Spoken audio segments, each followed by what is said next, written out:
The Big Issue. Breaking down the issues that matter.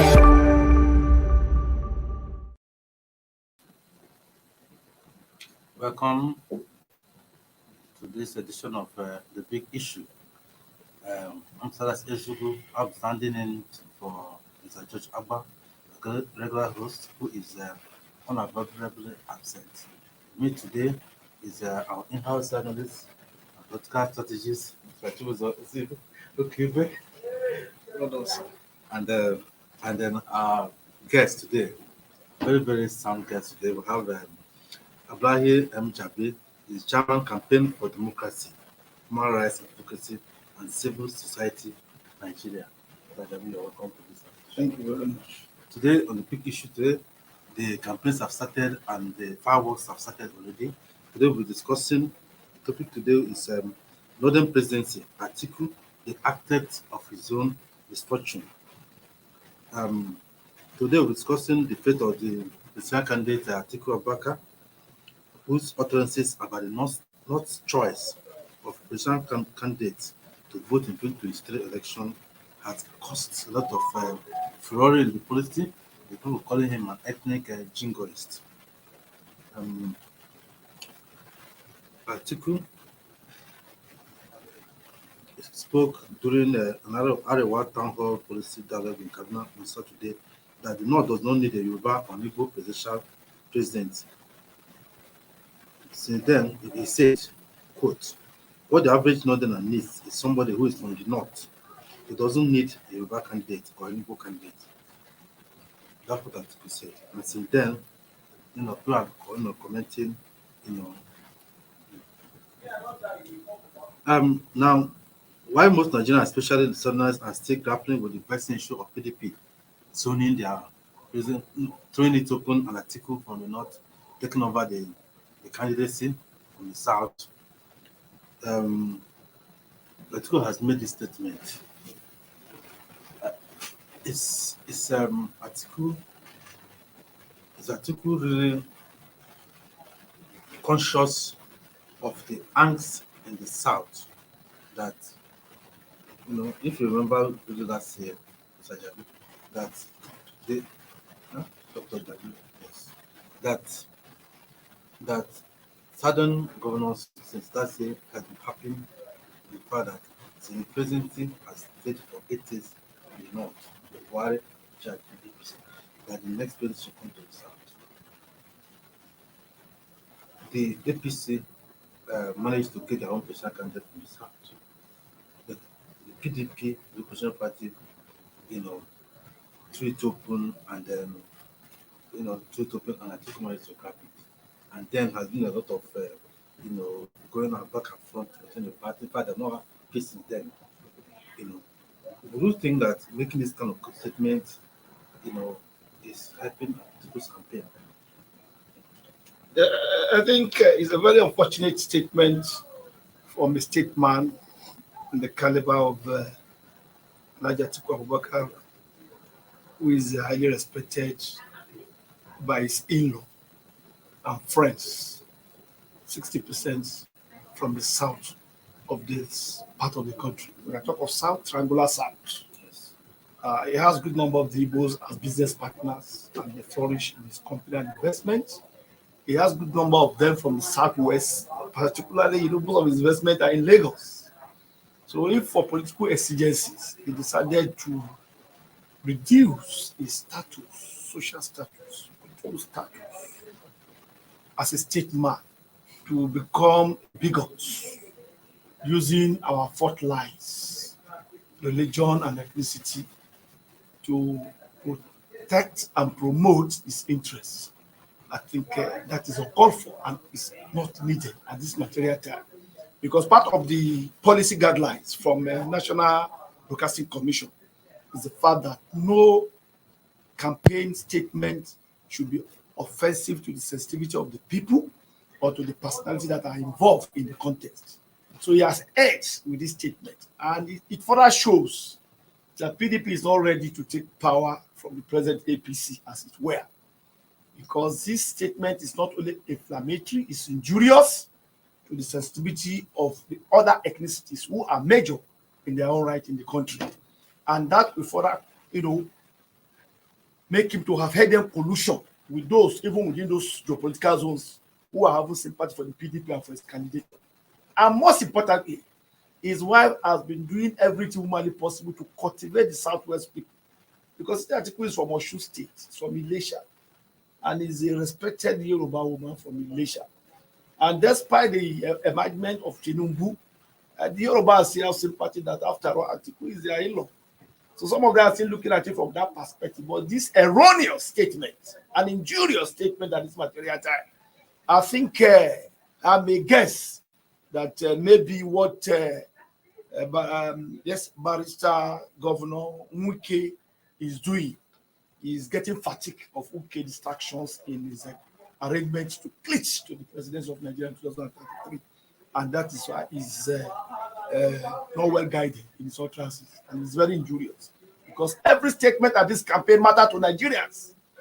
And we must do everything humanly possible that we must have a state called Nigeria before we start to establish our individual interests as actors in the political environment. I want to rest my case for now. Okay, Dr. Jabi, you mentioned one point that I want to stress on. You were saying that possibly the stress that he was getting from the wicked camp from his own party, yes, could have been the fatigue. Yes, causing some fatigue. Yes. If such a person, suffering an internal fatigue, yes, if you think it can derail him from making this kind of statement, when you now load such a person with the burden of the whole country, with the situation of this Nigeria, the economy, the security, the social morals we have gone, is this saying much about his capacity to bear the pressure that the presidency demands at this time? Destiny is playing out. And this is one aspect of humanity that nobody has control over.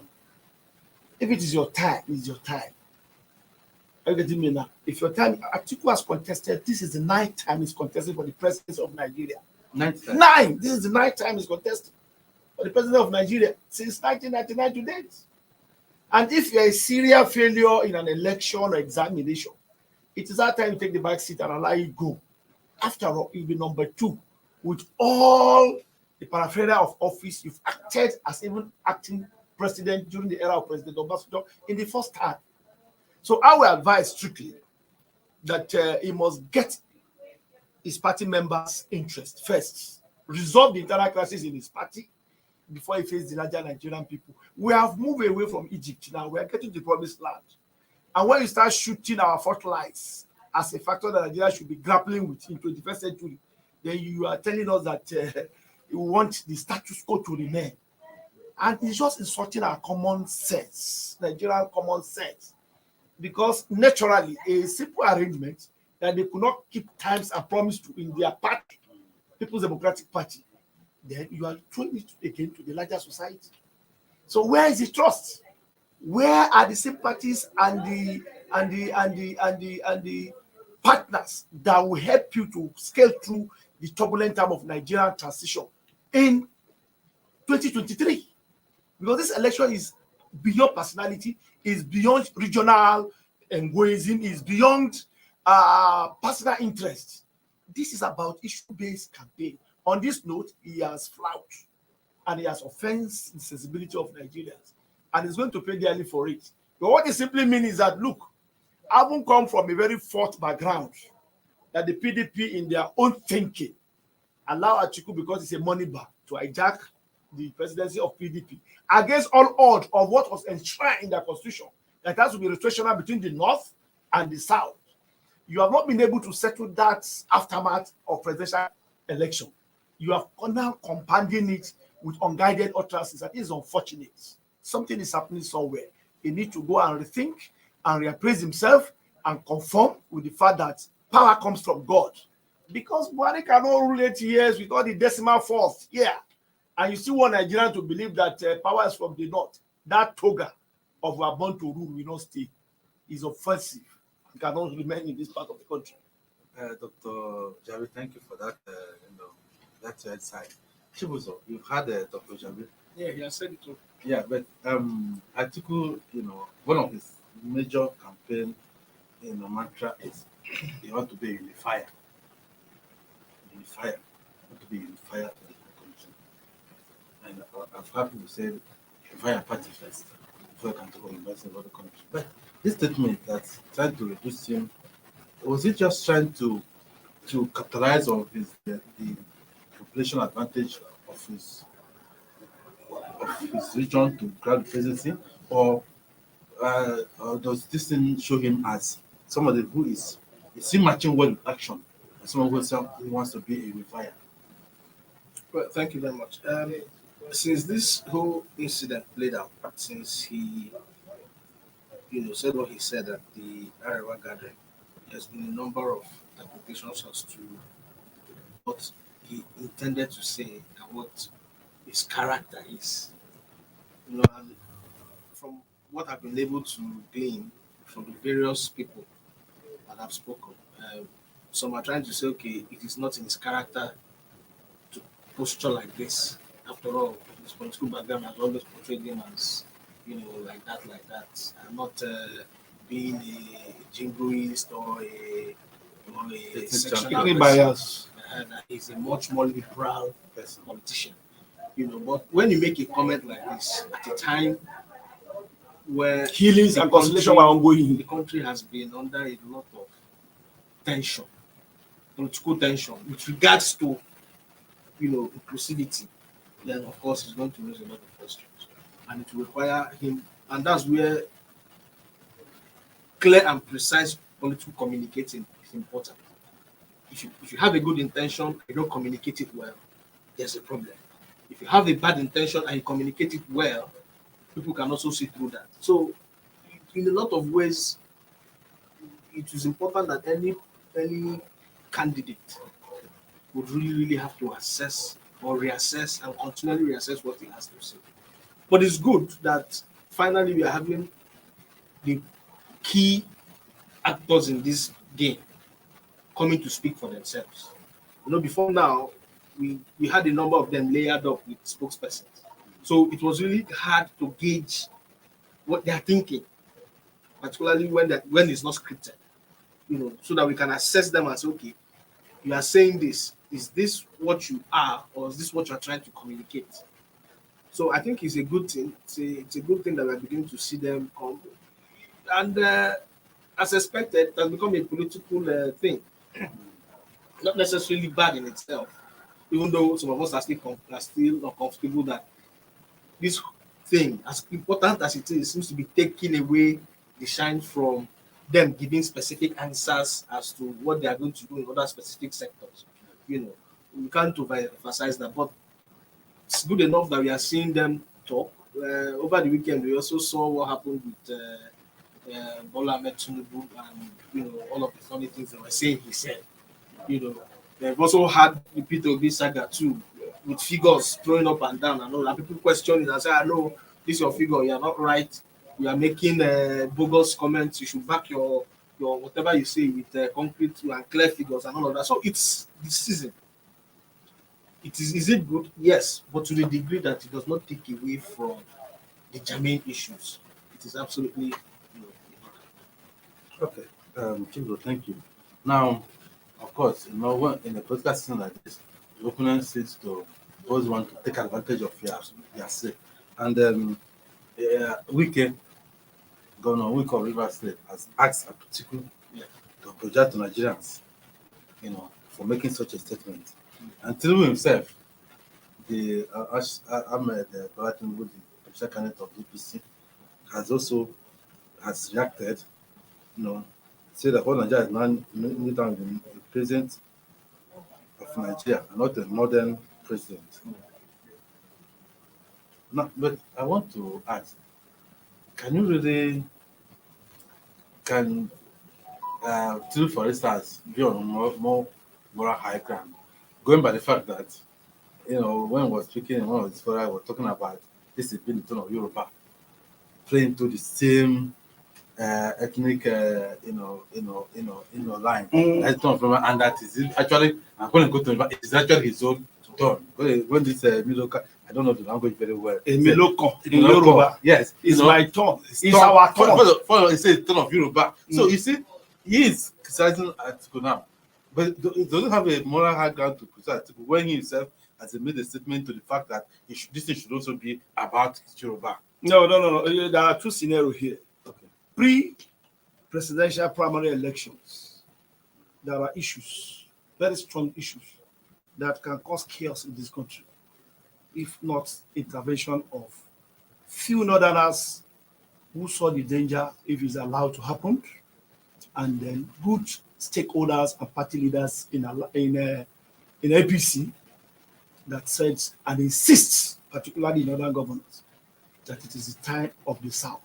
Not necessarily Southwest, but South as it is. Because Buhari cannot rule for 8 years from the North, and then you say this thing is going back to another North from the same party. That is suicidal mission. What are other people going to tell their people? On what ground are they going to canvass for other citizens, other voters, other electorates to support you in supporting your candidate to win presidential election? And that is the fourth line that Atiku is still suffering from today. And that may have accounted for his loss of tongue in political communication here.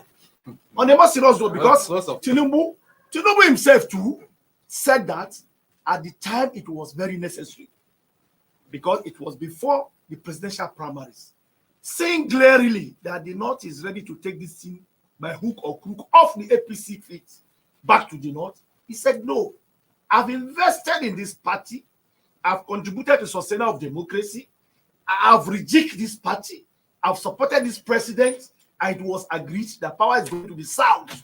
The South does not necessarily mean Southwest. Are you getting me now? So bring this into us. South is South and Southwest is South.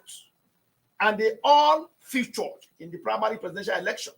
That's why you see the likes of Amici, the likes of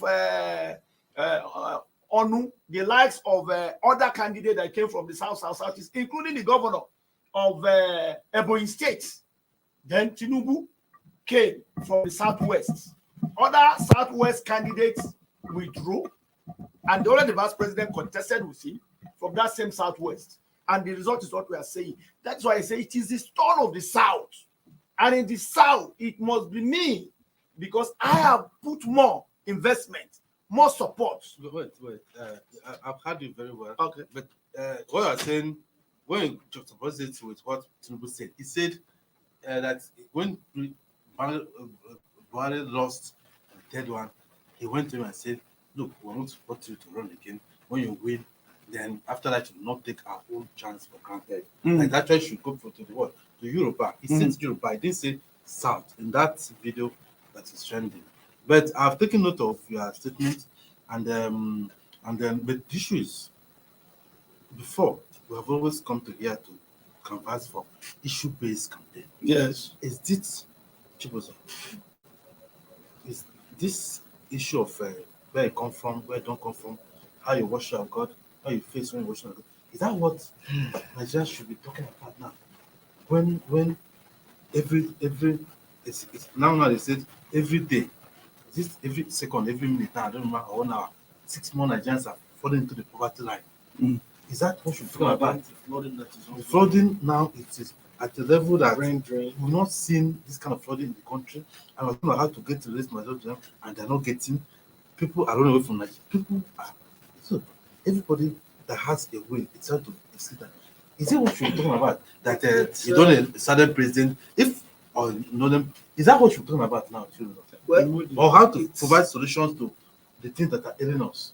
It's absolutely unfortunate, and this is what we've been saying on this platform for weeks now. And our fears, unfortunately, appear to be manifesting. You know, we were like this, even during the course of the primary, we were saying this, that the tone of the primaries is likely going to set the pace for how the election was going to be. And what defined all of that primary was my turn, your turn, why it should be me. It was not ideological based. Of course, it was an intra-party issue, but one would have expected that some level of intellectual, or let me not intellectual, some level of appreciation of the real issues on the ground would have been put forth, even while you knew your party members to give you the ticket. We would have expected that the party, the aspirants would have campaigned at the level of ideas on how to ensure that their party solve problems even as they get into office. That was what we expected, but the tone was set, and clearly the whole thing has gone in that light. So such that now what we hear is more of why is my turn, why is not my turn, why some other region or some other person from another ethnic, shouldn't come to my space to claim votes and all of that. But that is where this whole thing is going to now, But it is really, really unfortunate at a time where a lot of, like you were reading that now, the flood thing, over 600 or more are gone. Right. And this is a perennial problem. The last time we had this was 2012. And now what we even have is even worse. And we are having a climate change crisis. Nobody is talking, none of the candidates is saying anything about that. Because this is going to happen again from the look of things. We are talking of the brain drain, massive brain drain. All our nurses and as we just came off strike. And it's not as if they are coming off strike, with anything concrete. Then you are looking at, as of today, the inflation rate just rose to 20%, about a little bit about 20%. You are looking at mortality rate. You are looking at unemployment. A massive load of things out there. So I'm not saying our diversity is not important. Of course, whatever developmental stride has to happen, has to be on a plank of unity and peace. That is the basis of which. But even at that, we should also be having much more attention being paid to the things that cause such, disunity, rather than candidates still projecting individual, selves, going into the elections. So it's only going to make the situation worse, rather than we would have expected much clear messaging on how to ensure. In the course of this election, Jonathan started by saying this election is not what the blood of any Nigerian. Those are the kind of narratives we would have expected. It shouldn't be a do or die affair. A narrative in that light would have helped to tone down a lot of things rather than inflame passions, as we are beginning to see. So thank you, Dr. Javid. Going forward, what do you think that the Nigerian voter should expect to really hear from the candidates? Two, that's one. Two, because if you look at the reaction to these articles, it's widespread. Now, two, what do you think he should do? Because now we are doing permanent all the candidates. What do you think he should do to atone for this flaw that he has made by doing to ethnic sector? Because we are coming from a point of where the current government has the way it has carried itself has kind of opened up our front so much that everybody's eyes, even where things that didn't matter in the past, they now matter because the present administration's language and the policies have been exclusive of certain areas. But now we are going forward. How do you think that Atiku can be banned from this? What should he do? Should he apologize or should he clarify himself? And then two, what kind of messaging should we be getting from Atiku, from Obi, from Kwankwaso, from Kachuku, from all the candidates? Thank you very much. We are human. We are bound to make mistakes. Yes. That should not be. Should not qualify him for that. Exactly.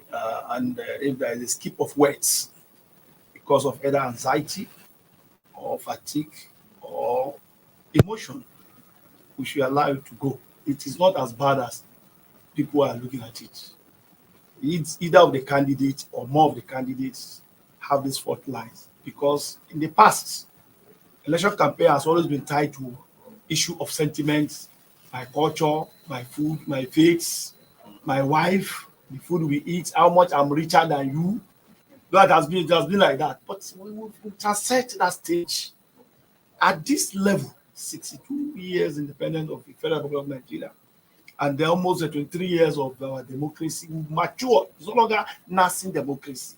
So we expect those leaders to rule out, to come out of their cocoon and leave this primordial, sentimental idea of thinking that will touch the emotion of Nigerians, and by so doing, the people are very much tied to their religion, their culture, their ethnicity, and that will translate into vote. No, the electorate who are the victim of misgovernance, the electorate who have suffered serious setback, highly entrenched poverty in views as a result of poor leadership and poor administration over the years, and compounded at the present administration as it were, should think out of the box and come up with strategic solution addressing our present contemporary challenges that will catapult us into next level where we'll be able to breathe air. The only thing that has not been commercialized in Nigeria content is air, oxygen. The moment our leaders in this part of the world commercialize oxygen, then we're all dead. You don't need biological weapon to kill us. You don't need the invasion of COVID-19 to kill all of us. You don't need the invasion of Ebola to kill all of us. Because seizing the air, that is what is left now, that is free from all indications, is what Nigeria has. But I can tell you painfully, I lost two brothers to the flood in Niger State. One mother, one child. We are worstly hit today now. We have over 23 IDP camps in Niger. We have over 1,372 displaced persons. So it's very, very tough. This is more than hurricane, as it was experienced in that part of the climate. And Nigeria government did not have any preparation, despite all the attention and advocacy by NEMA, calling relevant agencies to put attention to what the weather look like and what the rain will look like. Today we are cutting our losses. Kogi is worst eaten. Bayelsa is still cutting its losses. Almost a lot of states are there. In the next 3 weeks, it's going to be worse because they are releasing the water from the dams. So the calamity, the complexity of this issue will be even more than what we've experienced. So leadership in governance should be more responsive, more sympathetic, more compassionate to citizens-friendly policy program, and they should intervene. I'm happy that Mr. President have directed that large numbers of grains from the grains reserve should be released for victims of flood. It's not enough. Every individual, philanthropists, stakeholders, faith-based organization, civil society organization, traditional rulers should come handy in helping victims of floods, natural disaster. And then the politicians of this particular time who are contesting for public office at the presidential level should look beyond the old order, because everybody is more wiser than what it used to be in 1999. What we want to see is how the incoming administration under APC or PDP is going to tackle once for all the challenges of our education sector, in the tertiary education, in the primary education, particularly today that is as it has gone worse than we've ever imagined in this part of the country. How are they going to make sure that our naira appreciates and stop the drifting, and then the sales of dollars or usage of dollars should be criminalized in this country? Dollars usage should be criminalized. This is an independent nation with an independent currency, with an independent market. So even if you are here, use our currency, it should be criminalized. And any privileged Nigerian that is sending his children for education abroad should be criminalized until we start putting those legislation in place to tackle the elites who are fighting the masses. Because what we have in the society today is economic clashes between those who have and the have not, between the affluents and those that are in the poverty level. And if this thing is not properly managed with new leadership that are coming, to see how you can use technology to reduce crime and criminalities, to see how you can use technology to boost agricultural productions and expand markets that will go to international routes where we'll be having foreign earning outside petroleum, non-oil sector expansion in terms of commerce and businesses. If you're not really out of the box where you make education compulsorily funded at elementary level to reduce the impact of 13.1% Almajiri out of school in northern Nigeria and other parts of the region of the state, then we are not prepared for governance. It is better the colonial master come back and take over the administration of the country, which God will forbid. But we're getting there. We must get it right. So you signed off with a very strong note. I don't know whether we can go back to Kaduna Masters. I've had people arguing that maybe they should have stayed longer. That we got it wrong. So it's just a call to caution. Yeah, it's a call to caution. If you are not careful, this is what in fact, another aspect is that if you're not too careful, the military is knocking They are around. watching, yes, now. They're knocking around West Africa now. And that has been the advocacy of General Olusegun Obasanjo, the third force. The third force is in caution. And the only country now in West Africa that is still standing gadaga is Nigeria because of the population. It is difficult for anybody to say, General, so. It's difficult. And that is the only fear. But it's not as if we are removed from it. Because the tendencies for them to come in are already right. And politicians are playing into the gallery. I think the Gulf War has been a political thinking of that force coming in as a political force that will come and stabilize to remove the old order yes. of the PDP and APC, which two parties have brought Nigeria to this sorry pass. Yes. But I don't know whether the politicians are able to muster that, those who are outside of these two parties, whether they are ready to muster that muscle. Most interestingly, to remove I must give thanks to the media for setting the agenda this time around. I was in a conference of a National Broadcasting Commission where they want to regulate political campaign at NAF Center. Yeah. I was there. We came in good number from Niger and civil society activists. And the police has been there to media houses older to ensure that where there is an infringement to the sensibility of Nigerians or parties that are involved in the democratization process, there should be sanctions. Sure. And the monitors are there. There are monitors on the field. So this issue of Atiku, which I want to see as a slip of tongue, as it were, is not enough. It can happen to anybody. So it should not be crucified. Are you getting me now? It's just to guide them that the goalkeeper are watching closely. And this election is not going to be left for freelancers to take advantage. Yes. That's a very good way to end today's debate and discussion. Mr. Jabi, thank you, Dr. Jabi. Dr. Ibrahim M. Jabi, Chairman, Campaign for Democracy, Human Rights, Education, and Civil Society, Nigeria. Thank you for your insightful thought.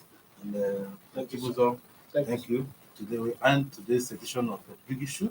As canvassed at this forum, Nigeria needs issue-based campaign. The candidates need to tell us how they tackle our big problems. Before it was security, economy, education, health, now the infrastructure, power. The flood has become part of the problem.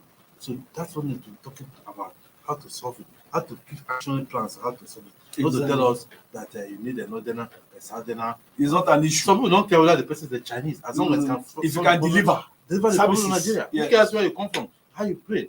When Nigerians can have good life, they don't care how you come from. And that is why the content of restructuring become a recurring decimal. Until you allow people suffer, strive for what they need to do, they will not appreciate what other people are going through. Yes, we will close it. So thank you. Thank you. Mr. Jabi, thank you. Thank you very much. We'll go to today's edition, end of today's edition of the Big Issue. Stay with us tomorrow for another edition. Thank you and have a nice day.